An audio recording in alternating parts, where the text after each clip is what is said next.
All right, it is that time. Once again, happy Sunday, everybody. It is Sunday. This is the second day of the Sweet 16, and we are ready to talk more college basketball here. Game starting in about an hour. I am Ben Rasa. That is Matt Gajewski. The same formula we're going to be using today has been working, so we're not going to break anything here. Another good day yesterday. I'm sure you were quite happy with the results. Yeah, it was a great day. We were all over some props, all over Houston. I believe we both called that as our bet of the day. So it was a great day overall. A lot of exciting basketball, a lot of really low scoring basketball. And Ben, Beautiful. Question for you. Please. Which game was more exciting? Texas Southern versus Mount St. Mary's, or that Loyola game we had yesterday?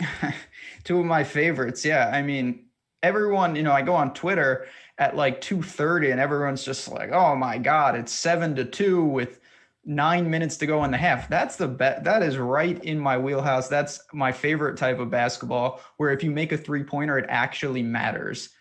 Some of these teams, they can't stop anybody, and it means absolutely nothing.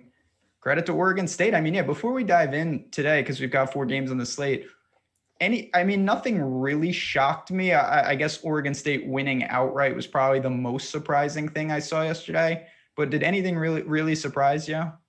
Not too much. And to your point on slow games, as a Marquette fan, I know exactly what you're talking about. Right. In the tournament, they had 16 points at the end of the first half. But I guess the biggest surprise, well, I guess I won't call it a surprise, but Arkansas played out just like we thought it would. So Arkansas got down, and then they ended up coming back, winning that game. So I bet them live. I think they're a very good live betting team. So that was nice to see. But otherwise, nothing too surprising for me. What about you? No, I mean, it was funny. That was the one game. So we were both, pretty in line. That was the one game we were kind of different on, but it ended up working out. I had Oral Roberts with the 11 and a half, and you were hitting it live. And you mentioned they start slow, and I was able to try to middle. Unfortunately, my middle, I should have waited longer.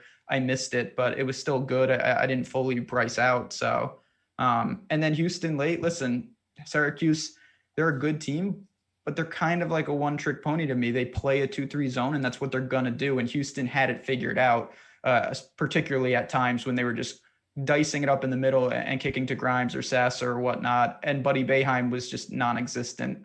They really stopped the run as we thought they would.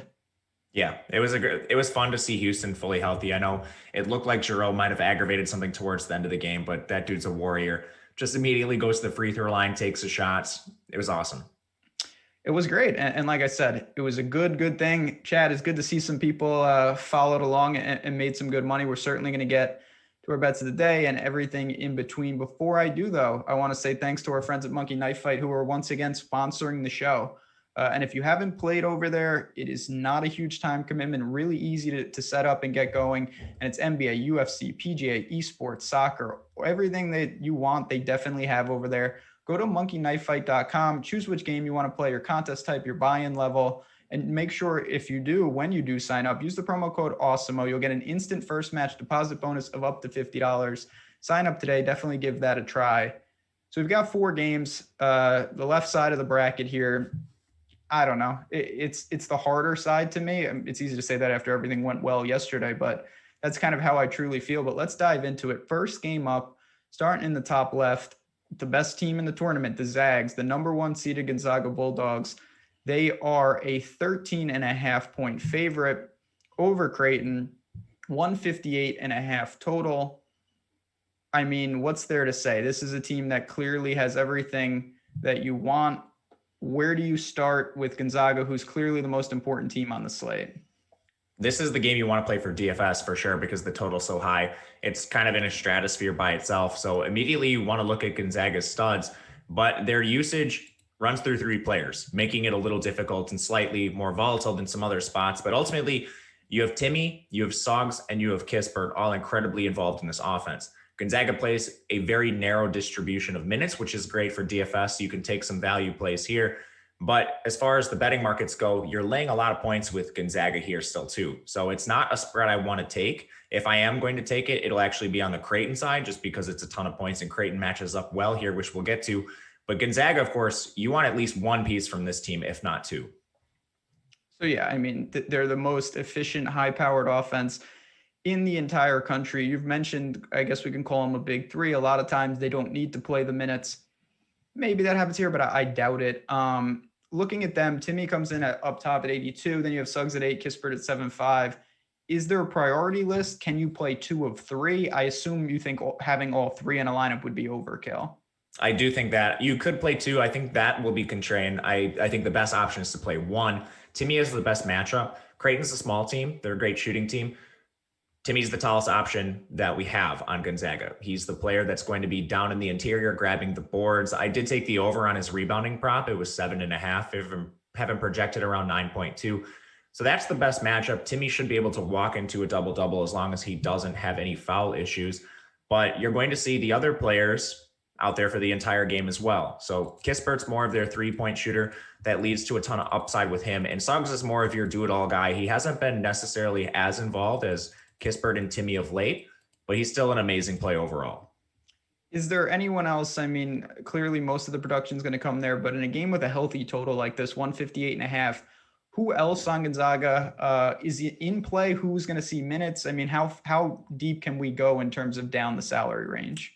Outside of Kispert, Timmy, and Suggs, the only players with consistent minutes are Ayayi and Nembhard. Ayayi is going to be a pretty decent GPP play. He's clearly not as used as the big 3, and he's in that price range, so nobody's going to play him.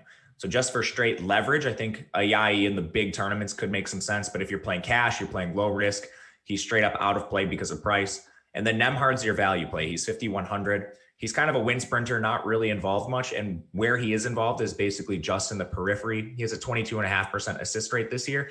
That's actually decent if you're playing multiple pieces on Gonzaga, because you can play someone like Nembhard, and then it's a little bit of correlation there between him and maybe someone like Suggs or Timmy off those assists.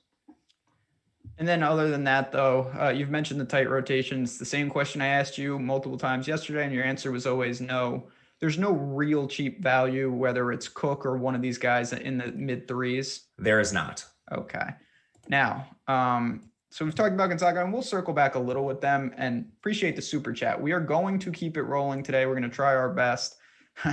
I wish Creighton obviously wasn't on the slate, because they have been my arch nemesis all year. This is a team that I thought early in the year, they were the only team that I put a future on to win the tournament early in the year.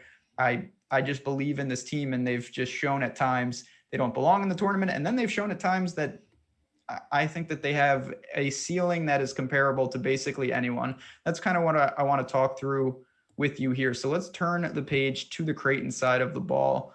We know that Zagorowski is going to have to play big. On the surface, I think his price is extremely appealing. He gets a $600 discount here. Do you like him at flat 7K? Yeah, I love him, actually. He's just flat out too cheap. Shoots 42% from 3. That's the main weakness for Gonzaga. They rank 100th in three-point defense. And that's clearly the mismatch that Creighton wants to exploit. So as far as DFS goes, I think Zagorowski is a fantastic play. And because Creighton's a 13.5-point underdog, you basically have the entire starting 5 underpriced. And they are a big underdog, but the total in the game is so nice that Creighton still sits with a top half implied team total. So they stand out significantly as just cheap plays that we want to target in a positive game environment. Yeah, I mean, Zagorowski, he's going to shoot a lot of threes. His 3-point prop is 2.5. I looked closely at that, and I think this is just a team that when we've seen them get going, particularly from 3, they're extremely dangerous. You know, it's easy to cherry pick a game because, like I said, I'm not discounting how bad the floor is. But, you know, early February, they absolutely dismantled Villanova. One of the most impressive games that I saw during the year. They have that upside. It's just a matter of, can they bring it? And even if they can, is it good enough? And outside of Zagorowski, got 2 bigs with Bishop and Jefferson, reasonably priced. Where do you prioritize them on the slate? Jefferson's a little more consistent with his minutes. We've seen Bishop benched at times this year, but he's played 32 minutes in 2 straight games. So it looks like he's kind of rounding into a secure role. I still prefer Jefferson because of that security. And ultimately, Jefferson does have the higher usage rate on the year. He also shoots the ball a bit more. So that would be the lean for me, but it's close. Looking at elsewhere, and this kind of relates to what Chad's a little talking about. I mean, these prices are pretty reasonable. How many players, you know, if you're targeting a couple of, or even one Zag, one of the particular high-end guys, is it a couple Creighton guys in a lineup? Where do you think that balance falls? I'm playing 2 in cash, and I think you can play upwards of 3 in tournaments. So we've talked about, you know, the first 3. Then you've got the guy that I truly I don't understand, and I'll say this. If for some reason Creighton can pull off a miracle, it's going to be him. Balak has to play big. He is long-term a fantastic shooter. He has really struggled time and time again. His free throws are an issue too, which makes no sense for a three-point specialist. He's on the court, practically the entire game, and he's 5,300. Can you go there and hope that we see some positive regression from three, or is it kind of just a little too thin? He's not taking as many shots. He's been a good 3-point shooter in his career. It's just weird to see him below a 13% shot rate in their last 3 games. He's actually been more active in the periphery. So if he does shoot, that's fantastic. I think that's bigger for the game overall if you're betting like the Creighton side of this. But for DFS, you have a play cheaper than him in Denzel Mahoney, who has a consistent role on the team, has a 17% usage rate, is taking 22% of the shots in their last 3 games, and is actually contributing a decent amount of assists as well. So Mahoney at 4.7 stands out as the better price adjusted play in my opinion. But Balak in tournaments, Balak for just the betting markets, he's going to have a good game. Yeah, Mahoney's another guy I'm glad you brought up just because he's another one that, again, to compete with Gonzaga, they need things to break right. This guy's got a lot of volume. His efficiency from the floor is just, so I'm just going to rattle a couple off in terms of box scores. 4 of 12, 5 of 14, 1 of 13, 1 of 9. That's not going to really get it done. It's just a lot of games where he takes a good amount of shots, but they haven't been falling, particularly from 3. So when you're talking about that type of variance, I mean, let's bring it to the game itself. I think that Creighton has a shot. I know that sounds crazy to a lot of people. I'm not saying they're the better team. They're not the better team. But if you're going to give me 13.5, I'm going to take Creighton in the spot. Can you join me for what could be a real landmine? I'd love to, but I have it at 13 right now, and I want that half a point. So I haven't bet it. It's the 13.5 is significant here. It opened at 14. I wish I would have just hit it immediately, but I didn't. Same. But I'm with you ultimately. I don't think Creighton wins, but I think they're a very tough stylistic matchup for Gonzaga. Creighton will play fast. That conference overall is pretty slow with some teams like Butler and Marquette that play very slow. So I do think they play with Gonzaga as far as Gonzaga's elite pace goes. I think Creighton's 3-point shooting is going to give Gonzaga issues. Again, that's their weakness on defense, and Creighton can shoot well, primarily Zagorowski. So if Creighton is shooting, then they have a chance. That's why I like them against the spread too. Yeah, I mean, I would advise maybe waiting and seeing what you can get closer to tip, but Creighton's got some things that cause problems. Do you think, though, you just kind of alluded to this, you think they'll try to run with them? Yes, I do. They don't have any other choice. If they try to slow it down, they're just going to get blown out. Yeah, I would tend to agree. And I think Creighton, again, has the ceiling. We were talking before the show, and I was trying to conceptually say what I was going to say right now on the fly here. And the ceiling, I look at it kind of like how we talk about, volatility within DFS. Creighton's ceiling to me is elite. Their floor is really bad. They have A+ efforts at times, and then they have F efforts. But I'd rather have that against Gonzaga than a team that just gives you a B+ every time, because you can't beat a team like Gonzaga like that. You need an outlier effort. So anything else from this game? I mean, if I could just watch one today, this would be the one I'd want to say. I bet Timmy over 7.5 rebounds. I like that quite a bit. Yeah, the props, again, that's another easy way to hopefully rack up some W's. You were great on those yesterday, and some of these lines are just not efficient. The line's moving for you. You may be able to stank 13.5 after all. I can't bet DK here. I'm in Wisconsin. I gotta be a little more creative with how I bet, unfortunately. Yeah, I hear that as a New Yorker, but hopefully soon enough. It's going to be a good one. We're going to see. That's a game, especially for the DFS side, clearly with a 158.5 total, you're going to have to take notice of. But let's go to the bottom of that bracket. The winner of Gonzaga and Creighton takes on the winner of USC and Oregon, the 6 versus the 7 teams that have played. USC is a slight favorite here, and we'll start with them. I don't think that Kansas is any good, but, we nailed that. That was our pick, I believe, a lock of the day last week. They just absolutely dismantled them. The front court, Mobley dominated. Everything looked good. They're shooting great. I mean, USC is coming in hot, but let's take a step back now. Let's start with Mobley. He's 8,500. Is that a priority for you, or just someone that's a luxury if you can afford it? I think Mobley should be a priority. We talk about this Oregon team being a little smaller. All of their starters are between between 6'5" and 6'6". And then you have a USC team, which is one of the tallest in the country, not just because of Mobley. I mean, he's a monster, but then there's Isaiah Mobley. Drew Peterson is 6'8". There's height advantages everywhere for USC.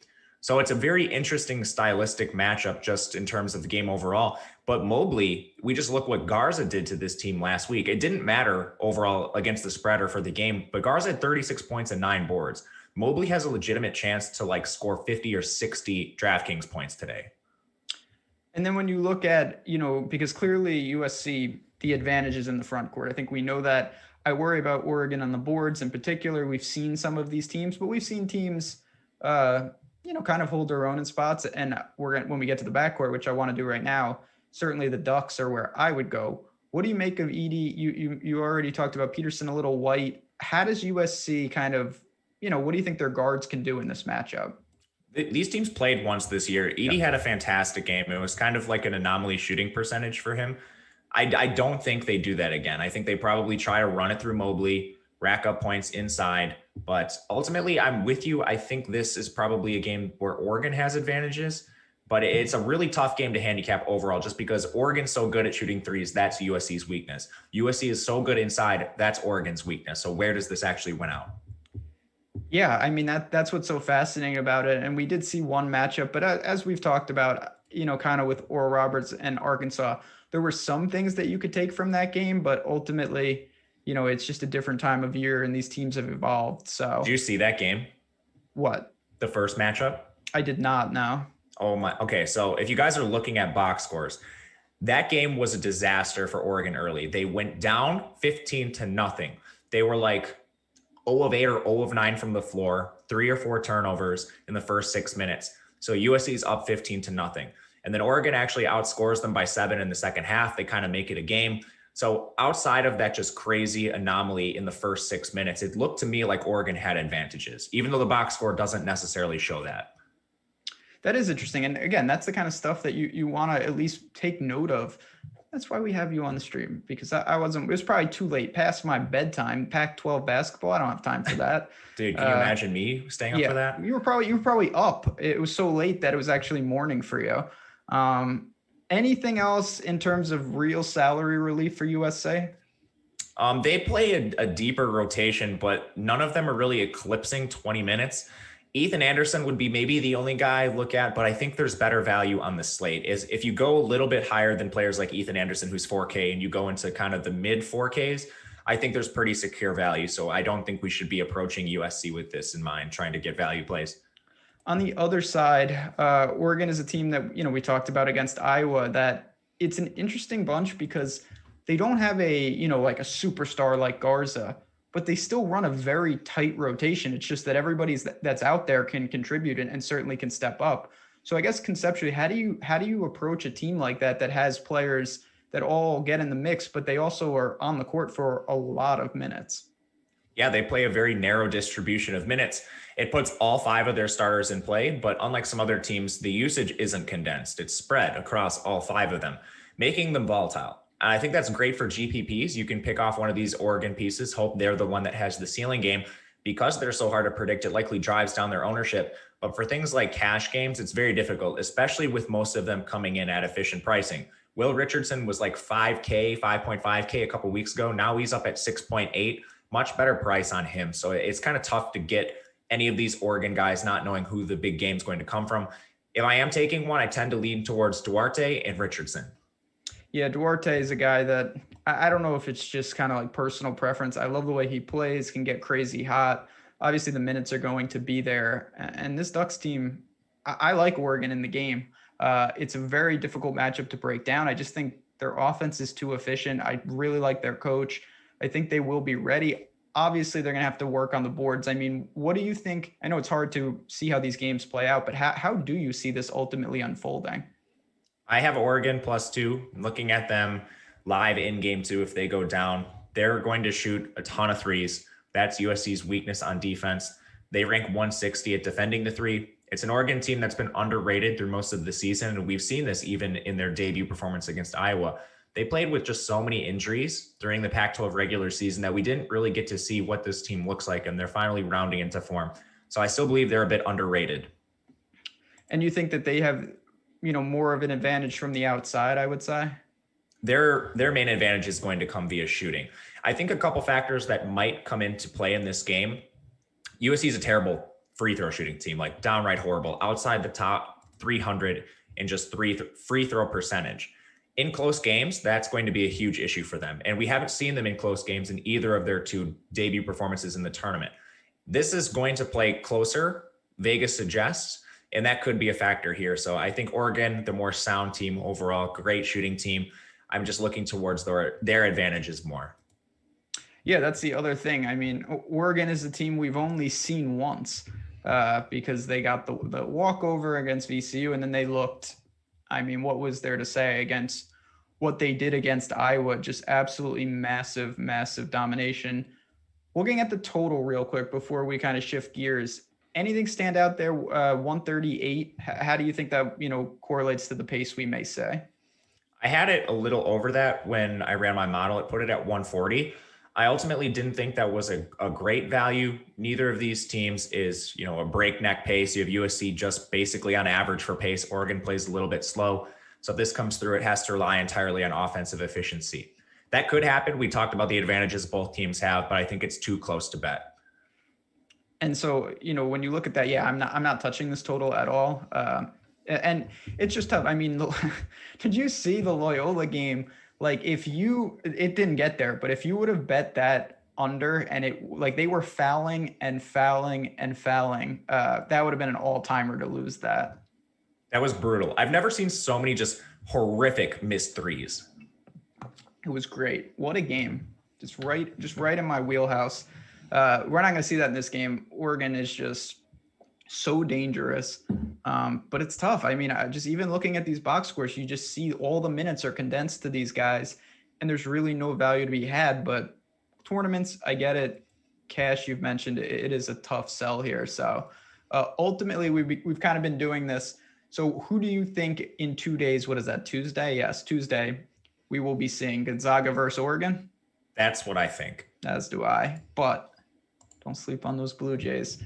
Don't sleep on those Blue Jays. Before we move to the East region, as Nightbot has pointed out, baseball is here. April 1st, the season starts, and we have a deal for you. 9 days of Awesemo Plus MLB for only $9. Just click that link or use the promo code STARTING9. So the word starting, the number 9, you're going to get projections, ownerships, top stacks, all the things that you need, Slack, all the content behind that paywall. And we have such a good team here doing baseball. I know they're super excited to get in there. Our man behind the glass, Jordan Klein, can't wait for more shows, baseball and basketball and golf, MMA, NASCAR. It doesn't end here.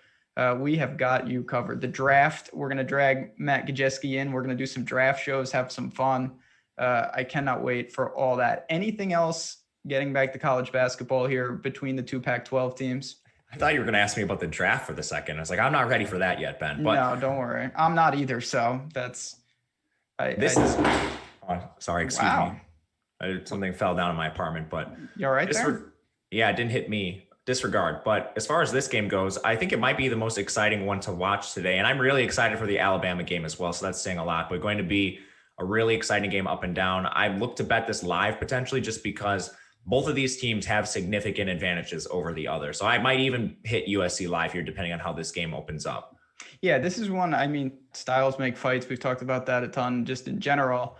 It's going to be very interesting. And that is why, again, just the coaching though. I really like how Oregon plays. They can chameleon themselves, just a deadly shooting team. So a lot to like there. Let's go to the East, the bottom left. This was the bracket of all the regions. And I had a lot of problems in a lot of regions, but this one really did not go my way. Colorado should be playing, but they were dismantled. So instead we get number 1 seed Michigan, 2-point favorite over the 4 seed Florida State, 143 total. Listen, Michigan is a team that I certainly have to give them their due. Livers goes down. I thought they were a very weak one, and they got it done. LSU, very, very good team.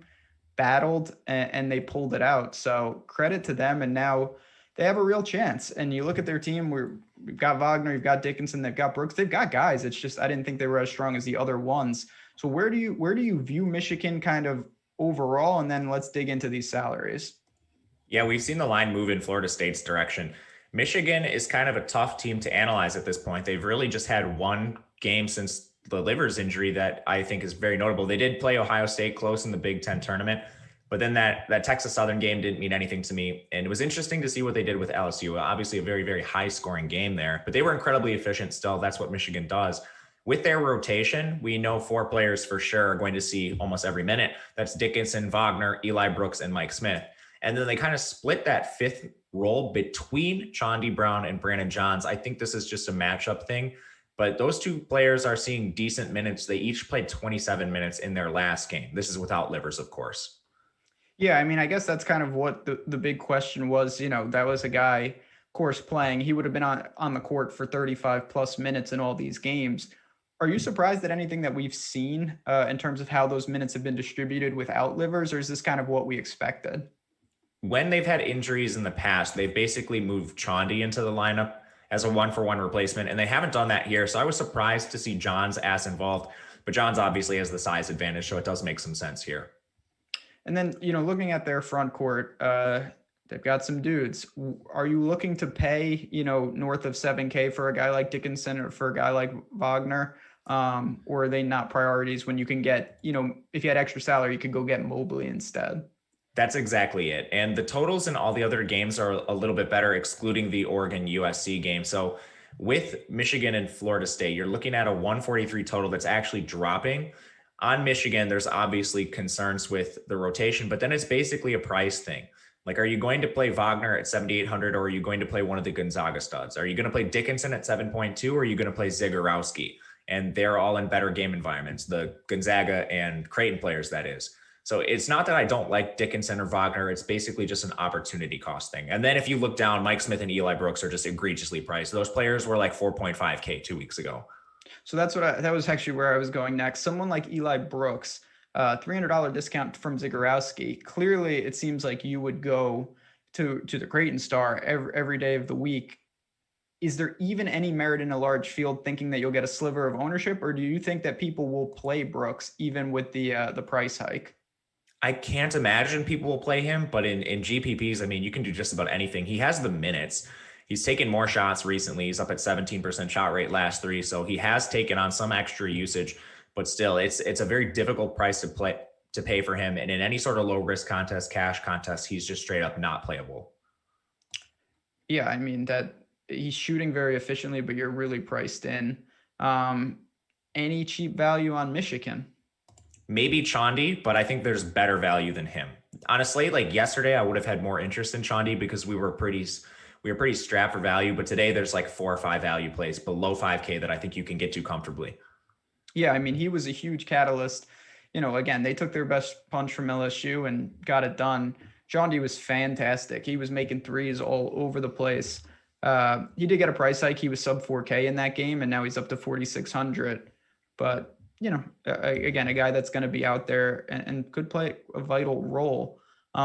Anything else from Michigan? I mean, what is there any concern for them about the size, the length of Florida State? Where do you think they could be exposed if they are?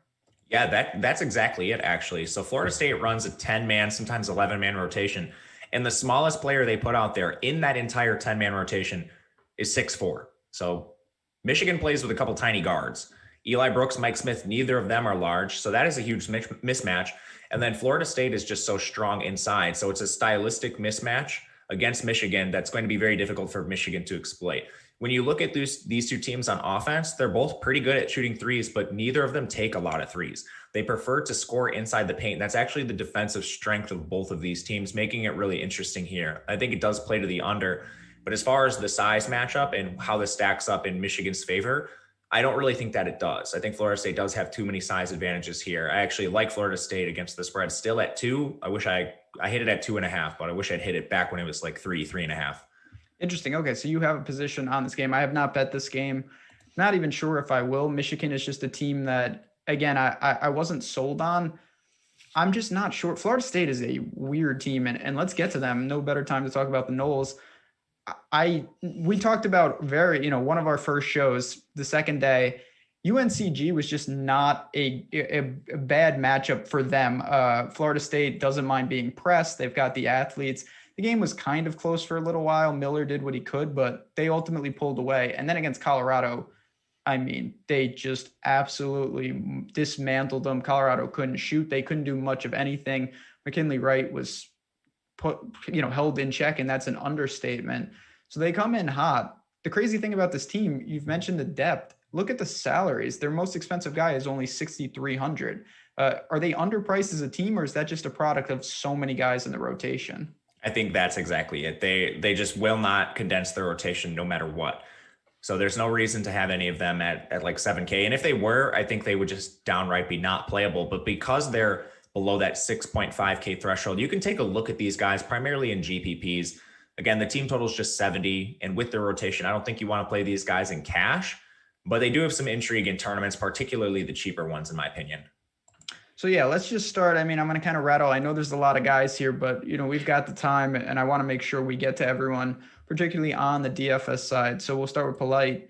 I mean, he is the most expensive guy for Florida State. It was great against Colorado, as most of them were. He only played 28 minutes, but still massive stat line, racked up a bunch of peripherals as well. Where is he? What do you think he can do? Will he be effective against Michigan here? Yeah, he is the best rates in their recent games. He's also played at least 28 minutes in 3 straight, 30 minutes at least in 2 of the last 3. So the minutes have been pretty consistent for Polite. That 19.5% shot rate, 17% rebound rate, and 23% assist rate for him. I think he's a fine play. He definitely doesn't stand out. And that's kind of the thing with all these Florida State guys. So I think Polite's in play. Raekwon Gray is a very similar play at 6.2K. His rates are just slightly worse last 3. MJ Walker's interesting. He's played at least 27 minutes in 3 straight, 31 and 32 in their last 2 games specifically. And then Scotty Barnes, he's their most athletic piece. His minutes are a little more concerning as he comes off the bench as the 6th man, and he hasn't been used quite as much, but we haven't seen him priced this low in a long time. And then I guess Balsa Koprivica is 5.1. He fouled out in 11 minutes in their last game, so he'll play more. Yeah, so perfect timing with Koprivica. Appreciate that, Ghetto Farmer Boy. All right, super chat. We appreciate the nice words. Do we think Koprivica gets big minutes to guard Dickinson? Do you like him in tournaments? I think he's a good play in tournaments because people don't realize the 11 minutes was because of foul issues. He has a decent ceiling, great rebounder. It's ultimately a really tough matchup inside, so I still don't think he's a preferred play, but in tournaments, I can get behind him at the price. Yeah, and I think, again, I don't know why they did this, but he took a $1,400 discount in price. I don't know if that's because of the depressed minutes in that game, and if you dig in, you see it's foul related. So if he gets back to the mid-20s at 5,100, seems reasonable to me. Yeah, I agree. Yeah. What about, so next guy up, MJ Walker, sub 5K. He plays a good amount of minutes. It's just, is the usage there to justify it? He does leave a little bit to be desired as far as usage goes. He's just taking 13% of the shots last 3, but he does have a decent assist rate. It's tied for the team lead last 3 with Polite above 23%. At 4.9K, I think he shoots enough to potentially get you there. But ultimately, I honestly don't see much of a difference between Gray and Walker, Barnes, Koprivica, and Polite. They actually got pricing pretty effective here, I think. And then working down, I think we're getting pretty thin. Osborne, quick.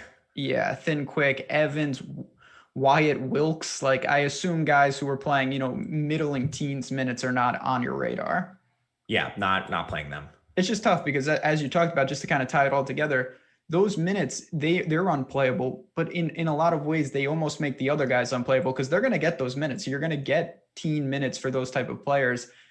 Do you think there's any chance in a game like this, it's expected to be very tight, that somebody could push 30, 35 minutes? Unlikely, but we've seen it occasionally. And if that happened, who do you think it would be? Polite? Barnes?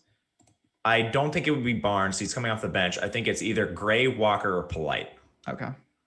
So interesting. Yeah, I mean, Koprivica would have, if they played him 35 minutes, he would have 10 fouls, which unless they change the rules, that's not going to happen. So you like the game. Anything on the player prop side with either Michigan or Florida State? I bet assists on Raekwon Gray was at 1.5. He's a 15% assist rate on the year. Let's see here. Wagner's rebounds, 5.5. He is a 22% rebound rate since the departure of Livers. I think I did not take this one, but Dickinson's rebound prop is playable as well. I believe that one's at 7.5. I currently don't have it. So for player props, I have Raekwon Gray assists over 1.5, Wagner over 5.5 rebounds. I got to look into these player props. I have not touched a single one in this game. The only player prop I have bet so far is Zagorowski, the over on his 3-pointers. I think he gets going from behind the arc today. Yeah, I took like 17 props. I'm having trouble even keeping track of them all right now. Yeah, well, that's what we do on this show. And you know what? There's no better time. I want to actually ask you, before we get to the last game, I'm just going to tangent very quickly because, listen, knock on wood, it's been a really good run for us here. We're in a groove that happens. You know, sometimes you're ice cold, sometimes you can't miss it. And we've been fortunate enough to not have many misses. Do you I assume you try to keep everything the same. Do you find it hard to not push it and open it up, or is it easy for you when you're in a groove like this? Are you talking about betting? Yeah. Just unload the clip, you mean? Yeah, just exactly. Unload the clip, shopping for islands. You know, do you find it the same to keep the same routine when you're in a groove, or is it do you change anything? I usually keep the same routine. The only difference with tournament play is we just have a lot more props. So there's just a lot more that we can put money down on. So this is kind of different for me. I don't usually have access to a lot of player props. And I do the projections at Awesemo. So I literally just cross-reference what the projections say versus the props. And then I bet anything that has a big discrepancy. And so, that's it. Yes. And that, just to speak to that, such a good resource. Those are behind the paywall. One of the many reasons you should get in there. Your projections, they identify them very easily and you can take advantage. But I just wanted to see if you were opening it up, betting crazy, lacrosse and soccer and all sorts of shenanigans, or if you kept it razor sharp, razor focused. No, the only sports I bet are college football, NFL, college basketball, and MMA. I don't bet anything. I don't bet anything else. Nothing else. I'm gonna expand your horizons. World Cup qualifiers have been going on. It's a good time, but that's not for this show. That's another show for another time. Chat, before we get to this last game, it's good to see everyone. This has been an awesome run. As long as I can drag Matt, we're gonna continue to do this, hopefully for many years to come. These shows have been great. We've had a blast with March Madness. We can't wait for college football. A lot of exciting things. If you can hit the like button for us here for a great run of shows and subscribe to that channel, you're going to be seeing both of us, doing a lot of different things as we gear up for football. So we can't wait. I'm excited. I hope you're excited. You know me, man. Yeah, you're always excited. Why not? As long as make sure that apartment's stable. We can't have you wounded from falling debris. But other than that, I think we'll be good to go.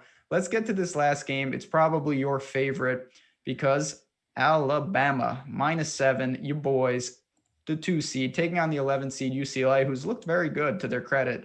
145 total. Does Bama, we'll just start with the obvious question for you. Bama just keeps its steam rolling? I think so. Bama has significant advantages in this matchup. I hit it at -5.5. If you can get this below 7, I would try. I think you could shop around and probably find a 6.5, but I still think that's playable. Yeah, the spread has been bouncing around. It hit 7 and then it shot down for me right back to 6.5. Now on my screen, I have it at 6.5, -115. So we'll see where it ultimately falls. But let's start with Alabama. This is a team that had I'm not even classified as a scare. They were a little sluggish against Iona. They looked very sharp against Maryland. They're just a good team. They're aggressive. They like to play fast. What's not to like? What's not to like about Herbert Jones? Herb Jones, your man, 7,700. Where does he fall in the priority list today?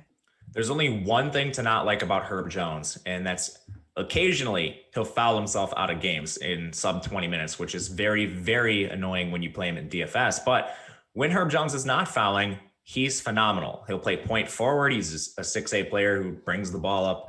You can obviously play him at the forward position in DFS, which is fantastic. The only issue with Herb today is the game total overall isn't quite as attractive as that Creighton Gonzaga game, sitting around 145, 145.5, but UCLA plays slow, and that's why we're seeing the total a little bit lower here. So as far as just comparatively, I still have a slight preference towards the Gonzaga studs. I still prefer going down to Zagorowski a little bit, but cannot fault you for Herb in tournaments. Love him a lot there. Looking outside of Herb Jones, next up, we've got Shackelford in the backcourt. Minutes are going to be there and just a solid player. Is there upside? 6,400 seems a little heavy, but I mean, obviously you would know better than me there. What do you make of him at this price? I think he's fine. He's primarily a shooter for this team. So he brings a lot of volatility, but obviously a high ceiling there too, taking 20% of the shots in their last three. Recently, he's been a little more involved in the periphery as well, but I think that kind of corrects itself with John Petty, who's interestingly not been as involved in the periphery, but over the course of the season, that's typically where Petty's getting it done. Yeah, Petty $400 cheaper than Shackelford. Again, minutes north of 30 in each game. Javon Quinterly, I mean, 59, we're obviously working down, but again, Bama just shows they've got a lot of guys here that are major contributors and that are pretty, upper to medium tier pricing. Yeah, Quinterly's a fine play. He's typically going to come off the bench. Minutes aren't as secure for him. He'll be somewhere between 20 and like 28, depending on who fouls, depending on how the game goes. But there's an interesting wrinkle that we saw with Primo coming back. He had a sprained MCL and didn't play early in the tournament. This happened in the conference tournament, so he didn't play in like the SEC championship game or anything either. But he returned and played 23 minutes in their last contest. Primo was a previous starter for this team. He's just 4.2K. And I think you're looking at like a 23-minute floor for him with upside for something like 28. So as a value play in tournaments, I think Primo could make some sense here on just a high-powered offense. So just to speak to the other side of that, so you think he is in play at 4,200? Yes. Who does that come at the expense? Where does those, say, 23 to 25 minutes potentially come from?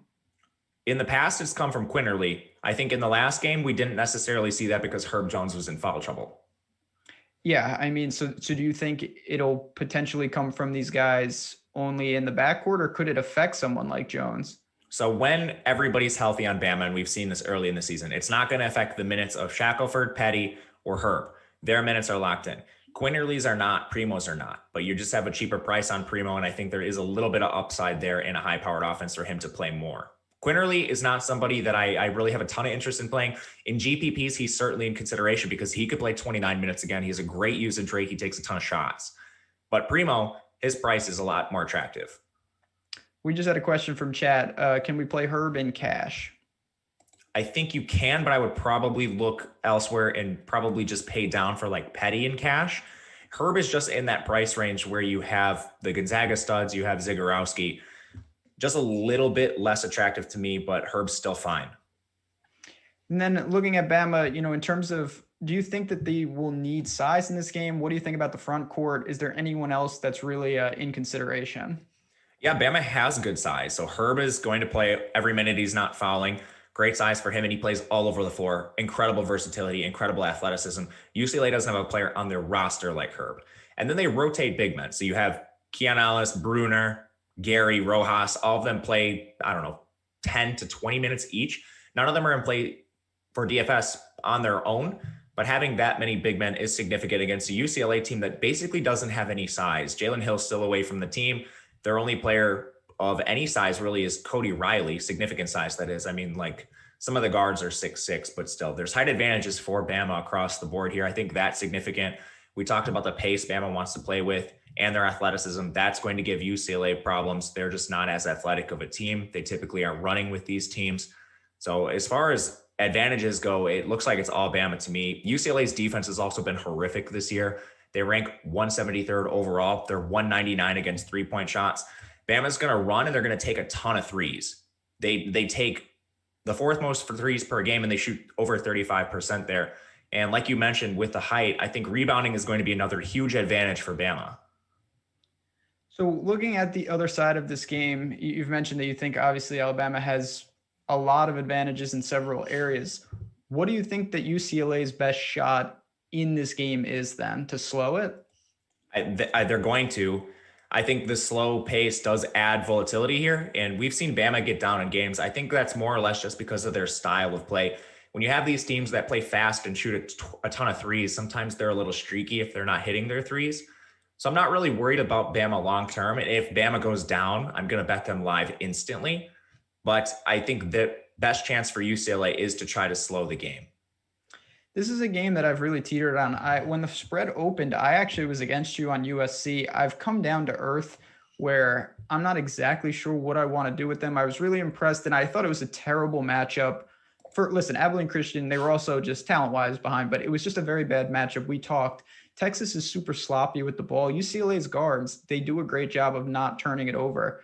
And I think that that's really, the pressure, they were able to handle it. So looking at them, you've got Johnny Juzang, 7,400. He's the most expensive Bruin. Is he warranted, or is it just a tough sell against this Bama defense? That's exactly it. I mean, you can play Herb for 300 more. Looking at, the rest of the salaries, Jacquez 6,600 and Bernard at 5,800. Are those your prime targets there, or are we even going cheaper, or are we going nowhere? Bernard, I think, is a decent look in the mid-price range. He's been a lot more involved than his 13% usage rate indicates. He's kind of come on of late. 15% of the shots, 20.5% of the rebounds, 21% of the assists. Those are good numbers. But the player I'm really interested in is going all the way down to Tiger. We saw UCLA win by 20 in their last game. Tiger only played 28 minutes. He's typically playing a lot more than that. He's their primary ball handler, so he has a lot of upside just in peripheral stats. He has a 40% assist rate on the year, and he hasn't taken a ton of shots recently. If those increase in an up-tempo game, or at least Bama's going to try to pace them up, there's a higher chance I think Tiger can score some points. And he's only 4,800, so you're not really taking on a ton of risk with him there. Do you think he's playable in cash? I am playing him in cash. Okay, so that's one of the pay down options potentially. Yeah. Forecast. There's nobody. I mean, after him, it's talk about a cliff. There's really nothing else to discuss. I assume none of the cheapies in the mid threes for UCLA are even remotely in play. No. Anything else from this team? I mean, again, when you look at it, the total in this game, it is the second best one, just north of the Florida State Michigan. Do you have a lean on who ultimately wins the kind of battle of styles with the pace? I think Bama's going to run and gun it. So I don't think it plays to Bama's pace they've been playing at all season. But if I was looking at taking a stance on the over, that would probably be where I lean, but it's very efficient, and I'm not going to be betting the over today. Yeah, this is not the totals today to me are all pretty tough. I don't think, do you bet a lot of totals? I feel like I bet some, but yeah, I don't think I have any today. Let me look quick, but I'm pretty sure I haven't taken any totals today. I have not. I know that. Creighton ticked down to 13 again. Go down to 11.5. Anyway. No, I have no totals. Okay, so I wish I would have hit the Florida State Michigan. Steve and Gavin from the chat were telling me to hit this at 145, and I did not listen, and it's steamed down 3 points. So that was a miss. Yeah, miss. Thanks for the alert, fellas. I could have used that too, because I did not even look at that, and now I missed the value. All right. Anything else from this game, or do you want to go back and start going through the the kind of high level stuff? I did bet a lot of props in this game. I'm obviously holding Bama against the spread, but the biggest thing I noticed in the prop markets is Herb Jones is underpriced, and I think it's because of the foul game. So I got his points at 10.5, which is just downright ridiculous. I got his rebounds at 6.5, which is, I believe, 6.5 or 5.5. I'll double check this, but whatever the number's at, it's too low. And then there were a few others. You could get Petty's points very low, and even Tiger Campbell on the other side. His prop for points overall was 7. So there's just a lot of player props in this particular game that I'm interested in. Yeah, I mean, is that something that you think is maybe in general something for people who may not be super familiar with this stuff to look at? Because in college, 5 fouls, you pick up 2 in the first half, you may be sitting for 15 minutes and it could really skew the production. Do you think maybe the markets overreact to that and it's not actually a change in personnel, it's just an outlier game? Yeah, the market is incredibly inefficient. It's not like you can get a ton of money down on these props, but if you're just a small time bettor, and I wouldn't consider myself like a huge bettor to any degree, but I like taking props. And anytime there's discrepancies like this, I'm just going to hammer it, which is what I've done with Alabama today.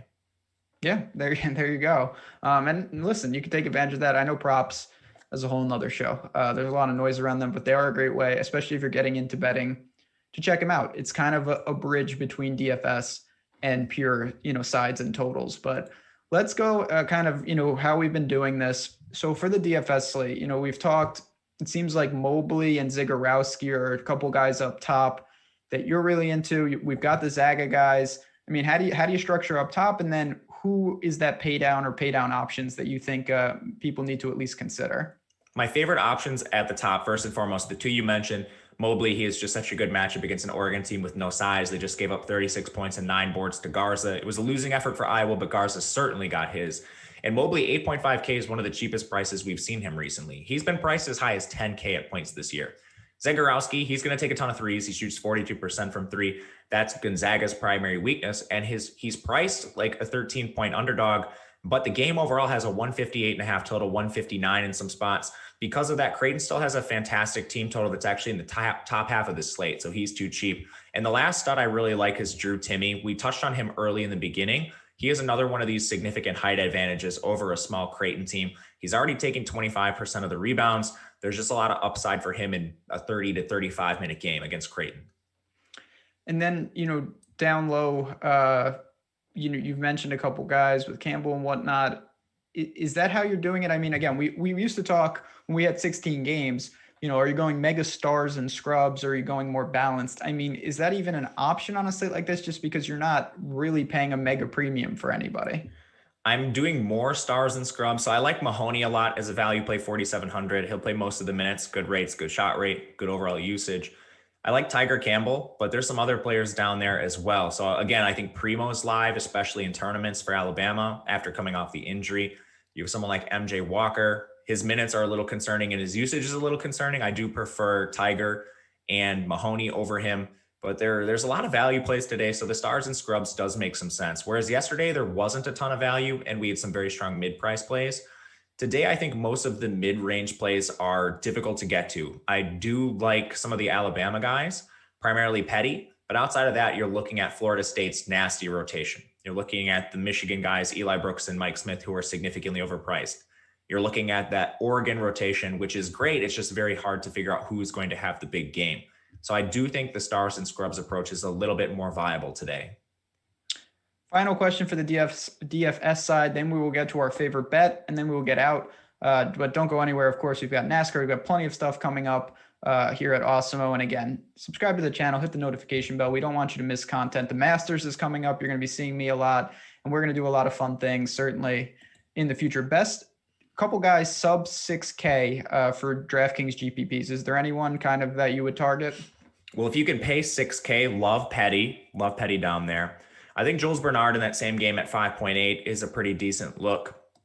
For Oregon, I don't think a lot of people are going to play Eric Williams. He's 5,400. He hasn't been as involved recently, but he still has consistent minutes. And then just the cheap guys we already mentioned, but that's getting below even 5K. So just in that 6K range, my favorite play is Petty. Last one, Bishop or Bernard? That's really tough. Probably Bishop for the access to the better game environment. Yeah, I'm with you. Always, and when you're in doubt, always go with Creighton. That's words to live by. Just remember that. All right, favorite bet of the day. I'm gonna be a nice guy. I shouted out Houston before you yesterday because I just really thought that was the move. You can go first, my friend. What do you? I bet like 17 things. So you can go first if you want. No. Because I don't feel fine. You want me to go first? I'll go first.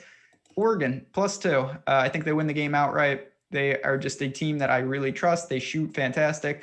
They will do enough on the inside. I'm not saying they're going to stop Mobley. He's certainly going to get his, but I think they can at least hold steady, keep the rebounding edge from being dramatically bad, and they will lean on their shooting. They have so many guys.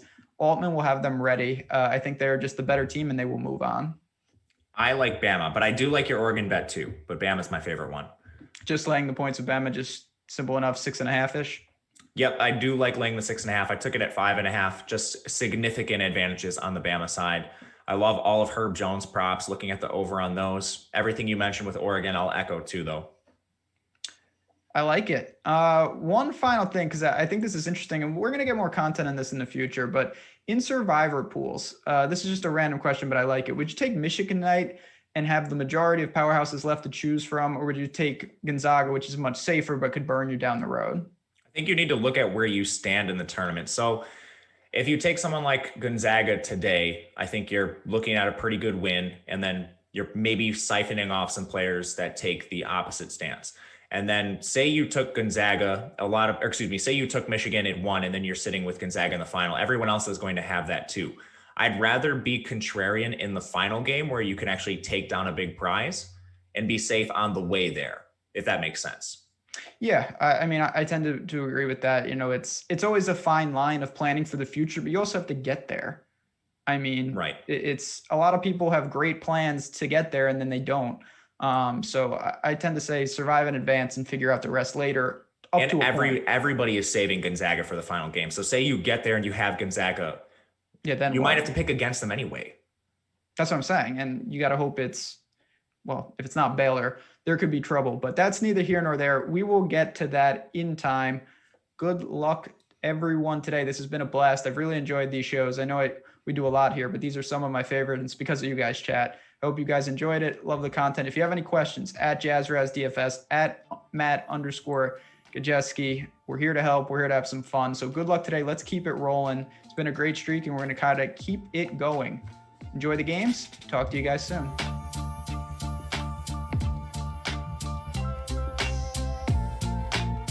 I got to get this Herb Jones prop.